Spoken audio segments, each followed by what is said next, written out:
Olá, tudo bem com vocês? Gente, eu agradeço muito, imensamente, a todas aquelas pessoas que assistiram o meu primeiro vídeo, que comentaram. E hoje eu estou gravando o segundo vídeo. Na verdade, tivemos alguns problemas técnicos e por isso não gravamos nas 2 últimas semanas. Mas hoje nós estamos retornando para dar continuidade àquela ideia que eu expus no primeiro vídeo da gente pensar sobre o envenenamento da alma de alguns grupos cristãos no Brasil. E hoje eu quero trazer aquilo que eu apresentei no início, são alguns exemplos encontrados no Brasil de mensagens pregadas que estão carregadas de um sentimento de ressentimento, de ódio e de violência, um discurso que de alguma forma naturaliza uma violência que supostamente tem uma base bíblica e por isso ela é autorizada por Deus. E antes de eu continuar, eu queria explicar o que eu entendo por envenenamento da alma. Eu estou chamando de envenenamento da alma um processo vivenciado por parte da sociedade brasileira que envolve um conjunto de ideias supostamente cristãs disseminadas por lideranças religiosas e políticas. Essas ideias contribuíram na construção de um pensamento extremista ou extremado que defende a ideia de Deus como uma espécie de ditador universal. Deus aparece como esse ser capaz de impor a sua vontade de forma arbitrária.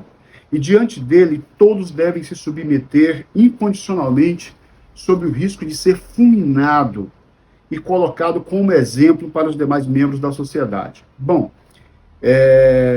em outras palavras, essas pessoas construíram um Deus à sua imagem e semelhança e espera que todas as pessoas na sociedade se submetam a esse Deus por elas criado. Eu diria que esse Deus, ditador universal, ele na verdade não tem sustentação nas Escrituras, pensado nas Escrituras como um todo. O estudo todo, a completa revelação de Deus, conforme aparece nas Escrituras, escrita tanto pelos do Antigo Testamento quanto pelos escritores do Novo Testamento. É a ideia completa, o que o texto todo nos diz. Bom, mas essas ideias, elas se assentam em um pressuposto. O pressuposto é o seguinte: ninguém zomba de Deus e vive para contar a história. Essas pessoas acreditam que nenhuma pessoa na Terra que supostamente zombe de Deus vai sobreviver.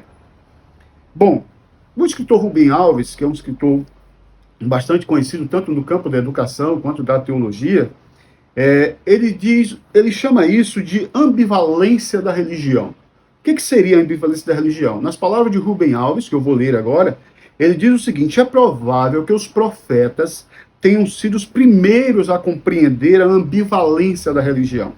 Ela se presta a objetivos opostos, tudo dependendo daqueles que manipulam os símbolos sagrados. Olha essa ênfase de Rubem Alves, que dependendo de quem está manipulando os símbolos sagrados, a religião vai se prestar a objetivos que vai desde o amparo dos pobres, dos miseráveis, a defesa da justiça social, até a crucificação, a queimar gente na fogueira, tudo isso que a gente conhece da história de todas as religiões, principalmente do cristianismo e do islamismo.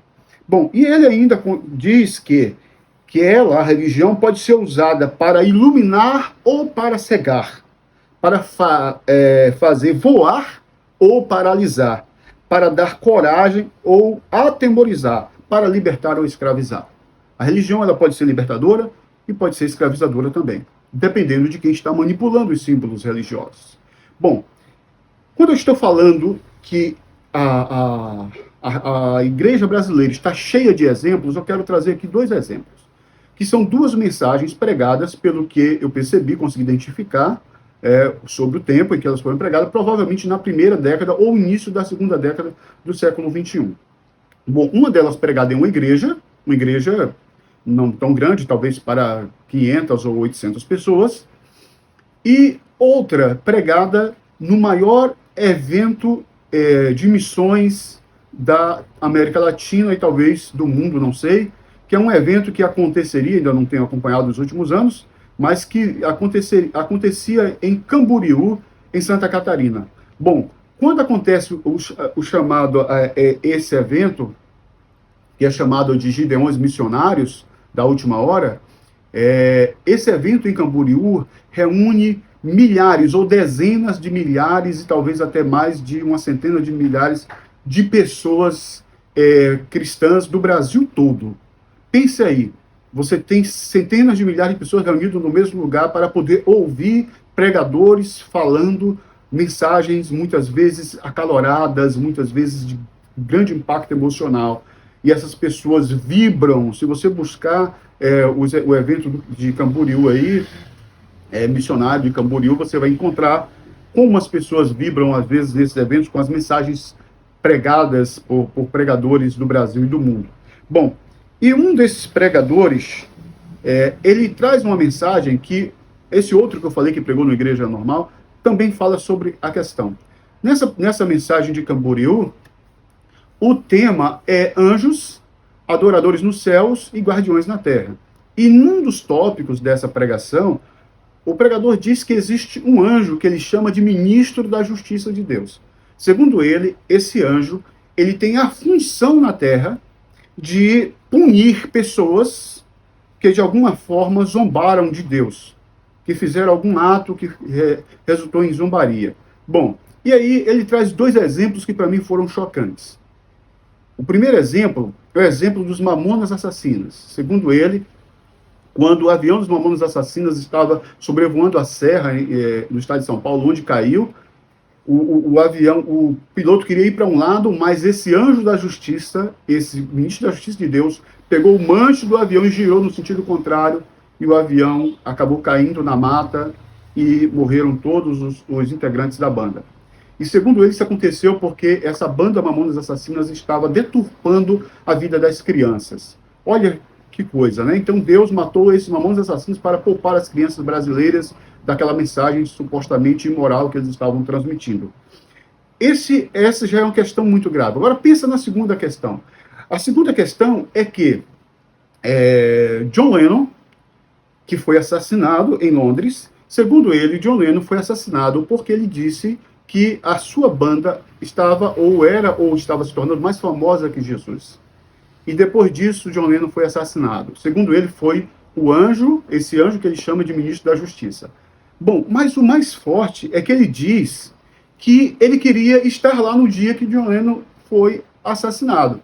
Que ele iria chegar e apontar os 3 locais onde ele foi atingido por projéteis e dizer, olha, John, desculpa, mas esse primeiro aqui é em nome do Pai, esse segundo é em nome do Filho e esse terceiro é em nome do Espírito Santo.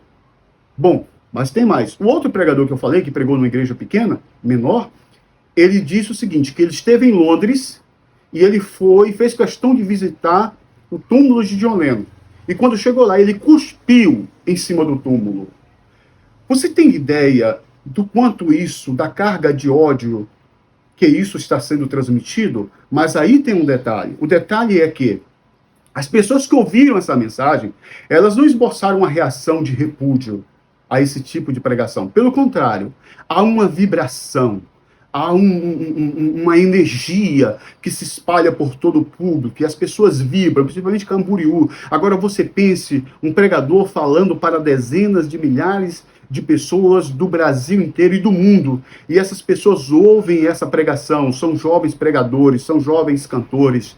E esses jovens voltam de lá com essa energia, com essa ideia de que ouviram uma mensagem que falou de um Deus que é todo poderoso e que é capaz de matar e de destruir. E essa mensagem agora se espalha pelo Brasil. Na época que a mensagem foi gravada, circulavam muitos DVDs, os pregadores faziam essas mensagens e gravavam em DVDs e espalhavam pelas igrejas. Agora essas pessoas, além delas trazerem os DVDs, elas traziam consigo essa energia que elas conseguiram alcançar ali, dentro desse evento, e espalharam pelo Brasil. Ou seja, essa mensagem chegou a muitos lugares no país, a muitas igrejas, e ainda hoje elas circulam. Se você for fazer uma busca sobre o tema Ninguém Zomba de Deus e Vive para Contar a História no YouTube, você vai encontrar vídeos com milhares de mensagens, e citando não somente John Lennon, mas o Titanic, que afundou porque Deus matou todo mundo, né? Inocentes, todos morreram porque o criador do Titanic falou que nem Deus afundaria o navio, que o presidente Tancredo Neves não tomou posse porque disse que nem Deus impediria ele de assentar na cadeira de presidente, que Shaolin, um humorista, morreu porque zombou de Deus, que Cazuza morreu, foi fulminado por AIDS, porque Cazuza acendeu um baseado lá, segundo eles, né, em um local de eventos no Rio de Janeiro, no Canecão, e soprou para cima e disse que era para Deus ou era para Jesus. Então essas pessoas envenenam, e essa mensagem ela é envenenadora. Primeiro porque ela transmite uma falsa, uma distorção daquilo que é a natureza de Deus, pelo menos conforme está revelado nas Escrituras. Quando a Bíblia fala que Deus é justiça, a Bíblia não está falando que ele é aquele que pune, que destrói. Ele está falando que é aquele que julga as coisas da forma correta. Não é um juiz injusto.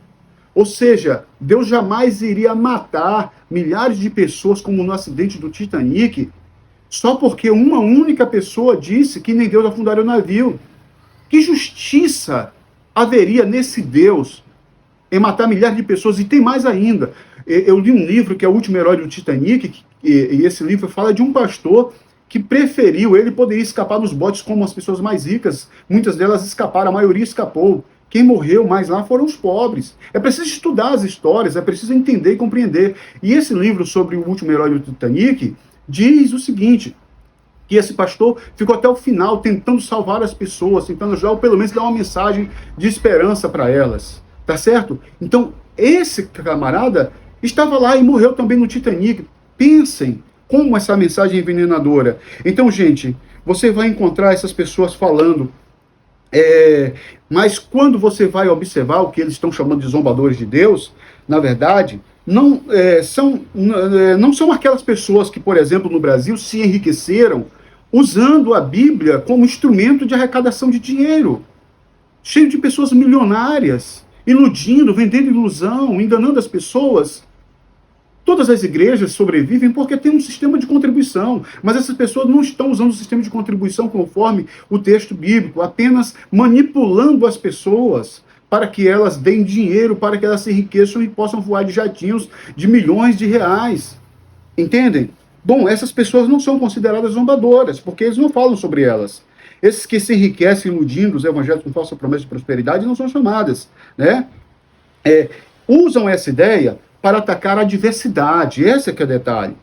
E tudo que contraria a visão fundamentalista de mundo.